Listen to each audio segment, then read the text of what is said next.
Кайдучасың тизмегинде каркыранын бул өмүрдөн тамчы жашын эртеңкиге калтырамын. Кино кыйно тартып жүгүрөмүн жүрөк жанчы бүтүн дүйнө жүгүн артып үмүтүмдө жүрөм калкып. Здравствуйте. Кино тартып Кадайсың? Эми театр дүйнөсү башка дүйнөдө. Ошол мына мисалы ушул бул жерге рухий баалуулуктарга айтып келип атат окшойсуз. залда отуруп алыпчы.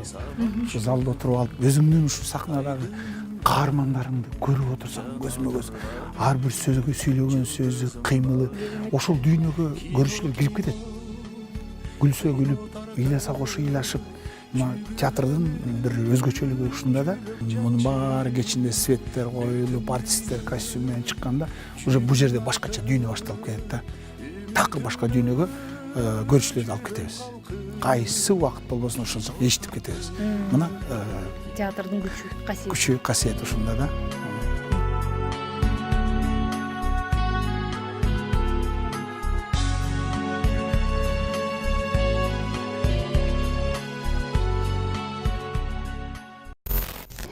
Саламатсызбы агай? Саламатсызбы. Сиз менен көрүшүп атканыбызга абдан кубанычтамын. Анан кийин биз мына ушул театрдын баягы куттуу жеринде турабыз. Өзүңүз дагы ушул жерге жетекчи болуп келгенсиз. Бир кездерде ушул жерге биринчи тушоңуз кесилген дегендей. Ошол биринчи тушоңуз кесилген кездерди эстесеңиз, Ооба. кандай болду эле? Жакшы эске салып кеттиң. Ушул куттуу театрды 21 жашымда босогосун аттагам. Андан бери канчалаган айлар, жылдар агып өттү. 40 жылга жакын убакыт өтүп кетти чындыгында. Ушундай бир окунуп бүтүп келип, өрөпкүп чоң театрга кирип, уш жерде залкарлардын караанын көрүп, жанында болуп, толкундап, анан акырын аралашып, иштей баштап, ошол залкарлардан көп нерсе үйрөнүп, талим тарбиясын алып, сахна эмне экенин, көрүүчүлөрдүн деми кандай болорун акырын түшүнүп жүрүп отуруп, телчигип, анан акырын баягы өзүбүздүн бир чыгармачылык жолду нака түздөп алдык десем жаңылышпайм. Бүт баары көз алдымда турат. Аябай кыйын болду чындыгында. Башында окуп келген бир башка, нака жумушка аралаша башлаган бир башка болду. Бирок менин бактым мына ошол убактагы театр дүйнөсүнүн эң эле бийик сересинде турган залкарлар менен аралашып иштеп калганым болду да. Баары көз алдымда, ар бир жөнүндө айта берсе жомок. Чындыгын айтканда. Анан негизи ошол кезде мында элестете деле албасаңыз керек, ошол театрды канча бир 40 жыл өткөндөн кийин жетектеп калам депчи. Ой, эми кайдан билдик, ал убактачы жалындап турган жаштык кез, сонун иштер болду. Көп спектакльдерде ойноп калдым. Мыкты режиссерлор менен иштешип калдым. Мен баягы өзүмдүн тагдыр жолума 1000 мертебе Кудайга шүгүр дейм да. Кыйынчылыктар болду, ийгиликтер болду, кемчиликтер болду. Анын баарын ушул өзүбүз оңдоп, түзөп, артка улам кылчайып карап, кандай болуп атат, эмне болуп атат, каякты көздөй баратам деп баягы бир топ толгонуулардан кийин анан мына ушул күнгө чейин жетип отурабыз да. Анан акырын артка абай салып карап дегендей. Анан негизи эле баягы эми сиз жаңы бүтүп келгенде ушул жерге келдим деп атпайсызбы? Анан эми бул жерде ошол кезде залкарлар иштеген, залкарлар менен бир ошол сахнага чыгыш деле оңой болбосо керек. Анан кимдердин акыл насаатын көбүрөөк алдыңыз? Бизге чындыгын айтканда ошол улуу муундар көпчүлүгү ушул жакшы багыт берип турчу да. Анан бизде ошол убакта тарбия башка экен, бүт баарын укчубуз, кабыл алчубуз. Анан эң кызыгы сындаса да кабыл алчубуз. Себеби сынга биз көнгөнбүз да. Ар бир 3-күнү чыгармачылык творческая среда деп койчу, эртең менен 9-дан 10-га чейин бир жумалык иш жыйынтыгын чыгарып, сөзсүз түрдө кемчиликтерибиз дагы айтылып, ийгиликтерибиз да айтылып, ар бир актер жөнүндө талдоо болуп турчу. Баскан турган кийимибизден өйдө, иштеп атканыбыздан өйдө сөз болуп турчу. Ал эми спектакльдерди тапшырганда, мисалы министрликке көркөм ошол убактагы кабыл алуу баягы көркөм кеңеш деп коелучу, ошолорго тапшырууда ар бири ойногон ролубуз жөнүндө ушундай отуруп алып, жакшы болсо жакшы, кемчилиги болсо кемчилигин айтып, бүт баарын багыт берчү. Биз ошондой нерсеге көнгөнбүз. Бул туура нерсе. Анан ошондон жыйынтык чыгарып, керектүү нерсесин алып, андан ары көздөй изденип иштеп кетчүбүз да. Биз ийгиликтерге мына ошонтип эле жетиштик, чындыгын айткандачы. Мен азыр мына сен сурап атсаң, эсиме ошол өзүм ойногон спектакльдер чыгып атат. Чындыгын айтканда, көп спектакльдерде башкы ролдорду ойноп, бир топ образдарды жаратканга жетишип калдым. Но өкүнүчтүү, ал убакта пленкага тартылган нерселердин баары кийин өчүп кеттир, өчкөн өчүп, тартылбаган тартылбай калды. Менин өкүнгөнүм баягы кара түстөгү эле сүрөттөр калды анда санда. Бирок ошол убакта пленкалардын, техниканын жоктугу ушундай жүрөгүм зыркырап кетет да, таң көрай ушул өзүм да ошол ойногондорум азыр көрсөм деген бир ушундай айла жок, эчтеке калган жок. Мен эле эмес, менин замандаштарымдын көп тартылган пленкалар жок да, мындайча айткандачы. Отуруп алып кейип калабыз чындачы. Азыркыдай болгондо эмне эчтекебиз тартылбай калды, эчтекебиз жок деп отуруп калабыз. Чындыгында ошондой болуп калды. Сезбесеңиз деле керек. Андай элестете эле алган эмеспиз чындыгында. Ал убакта спектакльдерди тарттырып коюш жөнүндө эле ойлоп деле койбоп турбуз. Азыр ошол архивтерибиздин жок болуп калганына, бир кездеги жараткан эмгектерибиздин жок болуп калганына кейип отуруп калабыз да. Анан эми мисалы ошого эле багытта театрдагы ошол образдар. Мисалы карасаң, мен бир кызык нерсе айта кетейин. Биз келгенде улуттук ушул театрда профессионал артисттерсиңер силер. Жанагындай майда чүйдө концерттерге катышпагыла, андай барганга болбойт силерге деп бизди ушундай жетекчиликтер неме кылышты. Силер бир гана сахна ролду гана билишиңер керек. Жакшы мыкты образ жаратышыңар керек. Мен ырдагым келет. Кичине обон чыгарып жүргөн музыкалык билимим бар да, Абдраевде окуп калгам. Анан аккордеон чертип ырдагандарды, эфирге чыккандарды көрүп алып суктанам. Мен да ушундай обон чыгарсам, мен да ушундай ырдап турсам деп суктанам. Анан бирок тыюу бар. Анан 82-83 жылга ошо кичине театрга аралашып көнүп алгандан кийин акырын аккордеонду көтөрүп барып, радиого барып туруп, анан өмүрдү жаздырып салдым. Акырын кош жылдызды жаздырып салдым. Сооронбай Жусуповдун сөзүн жазылган. Анан эле бир убакта өмүр, кош жылдыздар эфирге анан ушундай кетти. Жетекчилигиңиз ушул. Анан жетекчилик уккандан кийин ой, сен дагы ырдайт турбайсыңбы? Жакшы ырдайт экенсиң, обондоруң бар турбайбы, өзүң обондоруңбу? Урдай кой дешип, анан ошондо жал ачылып кетти. Мына карасаң, ошол убактагы пленкага жазылып калган ырлар, алгачкы ырлар калып калды. Пленкага. Мына 40 жыл мурунку ырлар мисалы карасаң.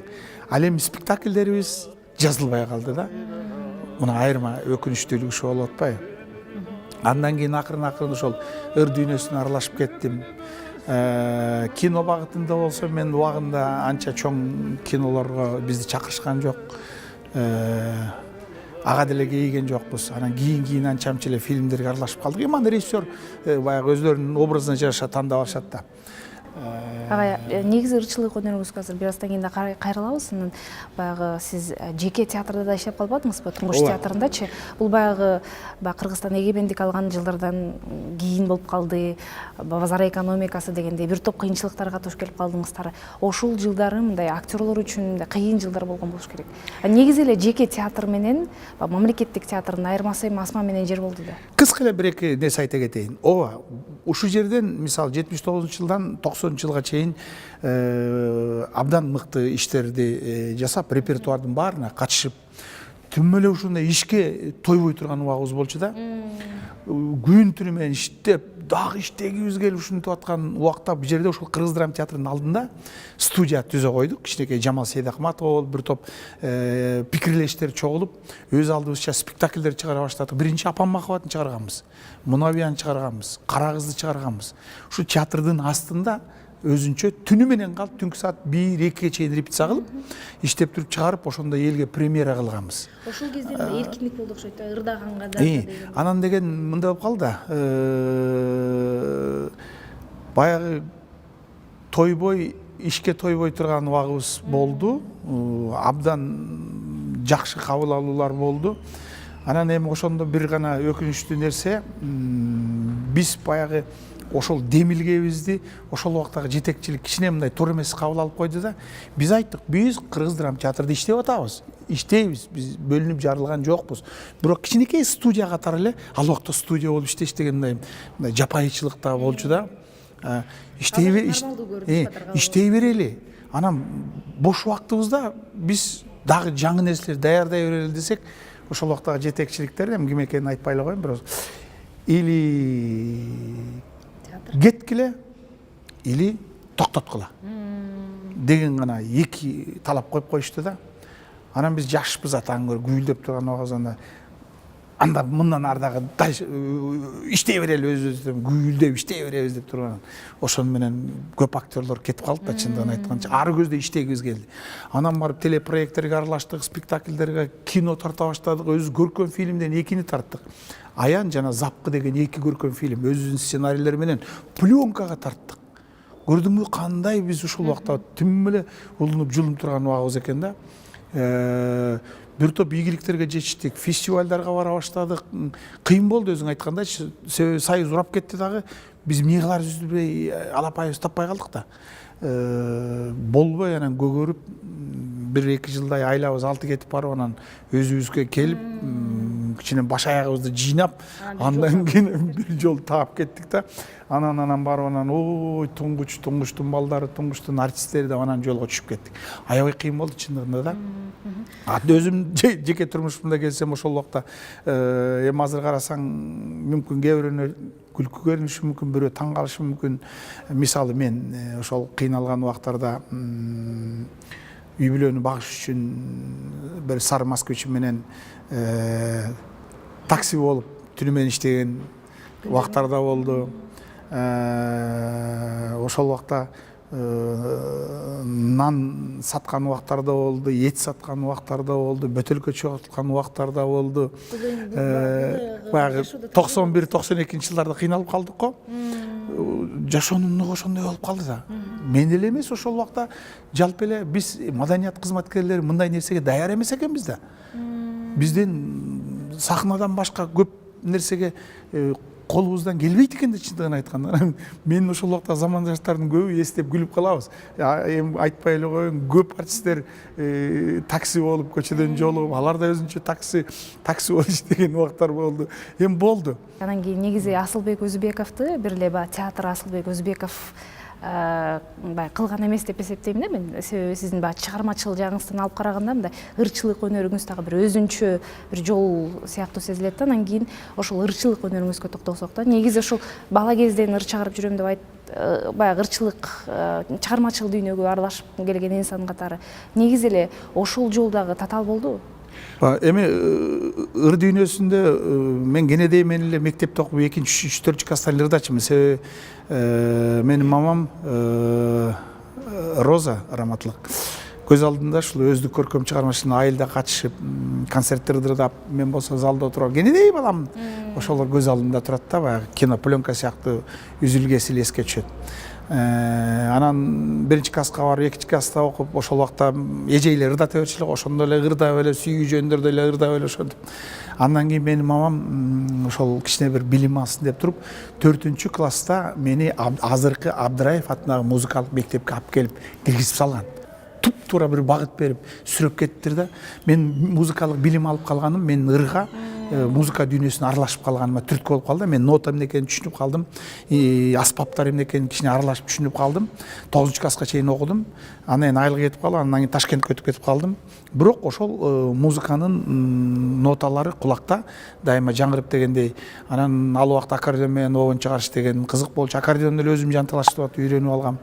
Анан ошону менен ырлар башталды. 9-класстан, 10-класстан баягы сезимдер ойна баштаган убактар, анан институт окуп жүргөндө, анан келгенден кийин чыгармачылык эмне экенин түшүнө баштаганда обондор чыга баштады. Эң кызыгы менин обондорум көпчүлүгү спектакльдерге жазылган.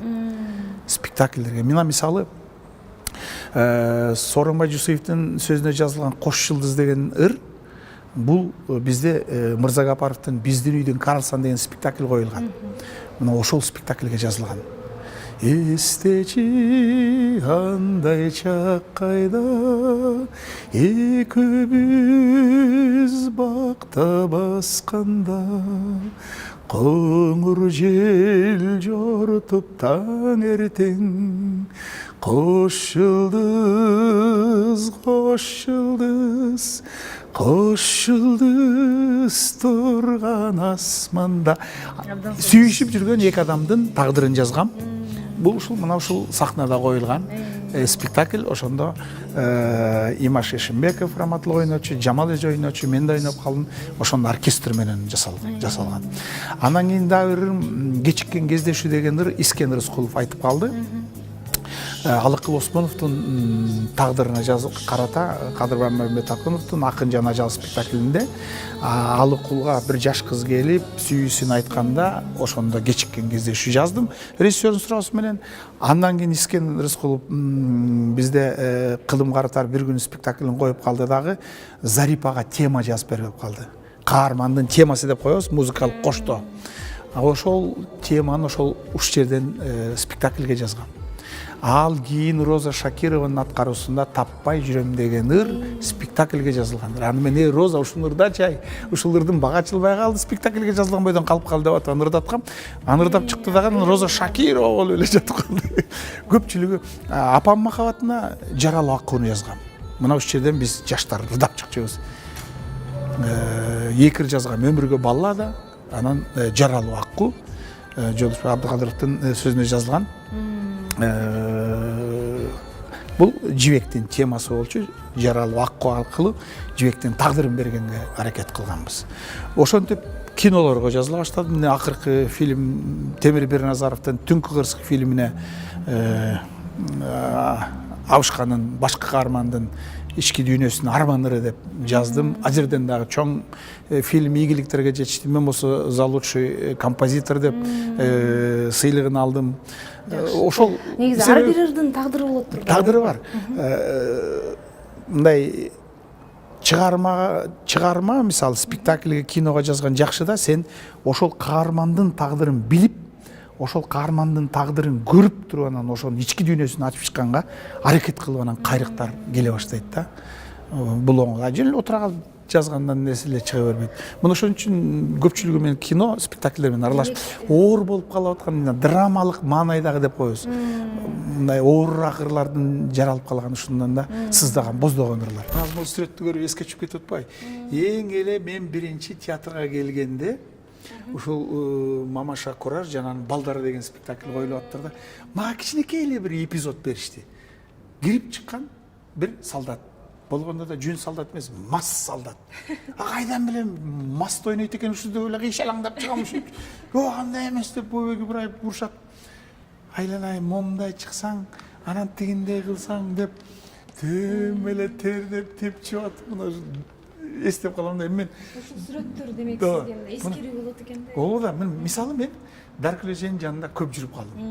Папкасын көтөрүп алып, биздин бригадирибиз Даркүл эже, биз жаш балдар ойно дегенде ойнойбуз. Бизди карап коюп, жасатып келдиңерби дейт. Жасатып келдик эже, кандай болуп калыпсыз? Жүрүшү жакшы болуп калыптыр, көрдүңүзбү эже? Жасатып коюптур ушун. Жакшы болуп калыптыр мурдага караганда дейт. Ага, чоң рахмат негизи ошол баягы ар тараптан эле ошентип чыгармачылыгыңыз дагы токтобой, кыймылдаа болуп жүрөрүңүз, элге кызмат кылып жүрөрүңүз, ишиңизге ийгилик. Аманчылык болсун. Рахмат. Рахмат. Бираз нары жакка. Кино кыйноо тартып жүгүрөмүн жүрөк жанчы бүтүн дүйнө